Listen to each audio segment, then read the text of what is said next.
First, the opponent's arm works as a lever to optimize your control. Second, your own back serves as a pivot point for the throw. The strength and stability of your back allows you to throw a much heavier opponent than in a move that requires you to lift him. Working much like a nutcracker, your forearm and biceps apply pressure to your opponent's carotid arteries. Located on either side of the trachea, these two arteries are the only way to get blood to the brain. It can take less pressure than squeezing an orange to stop the flow of blood to the arteries. And with no blood flow, the brain shuts down almost instantly. Fight over. One of judo's best-known throws is the uchimata. To execute it, a judoka grabs an opponent and pulls, off-balancing him and giving him a forward momentum. Then, he twists his hips and inserts his thigh beneath his opponent's center of gravity. His hip now becomes a fulcrum and his leg a lever, just like a crowbar. The trick is having your leg in just the right place. It's just physics. If you're just an inch off the placement of your thigh and hip, the amount of energy needed to throw an opponent can more than double. But performed correctly, uchimata requires almost no energy, yet it can deliver up to 5,000 pounds of force. About like falling from the top of a 7-foot ladder.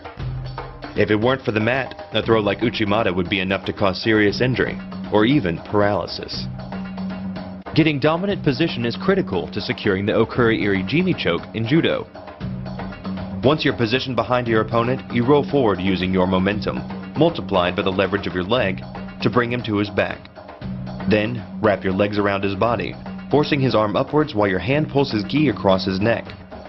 The collar of the gi reduces the flow of blood to the brain to a trickle, and ends the match. Hold this move for about 10 seconds, and a fighter will black out. Hold it just a little bit longer, and he's dead. Another effective move in judo is the sacrifice throw.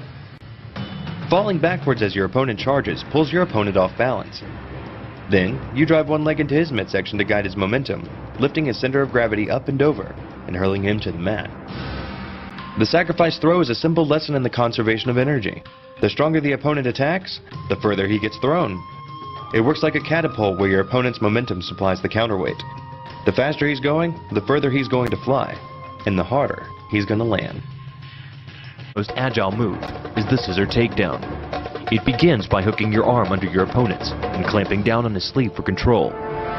The knee is then kicked up and the leg splays out across the opponent's chest. You then rotate your hips, swing your other leg around his backside, and sweep his legs from behind. The downward force exerted on his gi pulls your opponent across his tipping point.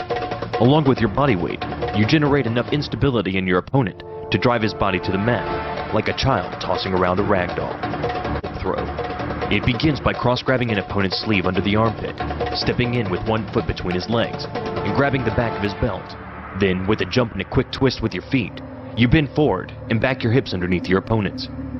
To finish the move, you lean forward, bring your feet together, and flip him over your hip, slamming him hard to the mat. There are lots of ways to get your opponent into position for the jiu-jitsu armbar, but the most dynamic is to grab both his wrists and fall backwards. Then, use your weight and the force of gravity to pull your opponent to you, catching him with your legs and slamming him to the mat, while keeping his elbow isolated at your hips and his wrist at your chest. By bending the elbow across the fulcrum of your hips, you're subjecting the weak joint to the leverage of two strong forces, the pull of your thighs on his shoulder and your hands on his wrist. As little as 1,000 pounds of force can be enough to destroy the elbow. The leverage of the armbar can supply much more than that. The uchimata throw, the okuri-iri-jimi chokehold, the sacrifice throw, and the ju-jitsu armbar. These are the moves of a judo human weapon.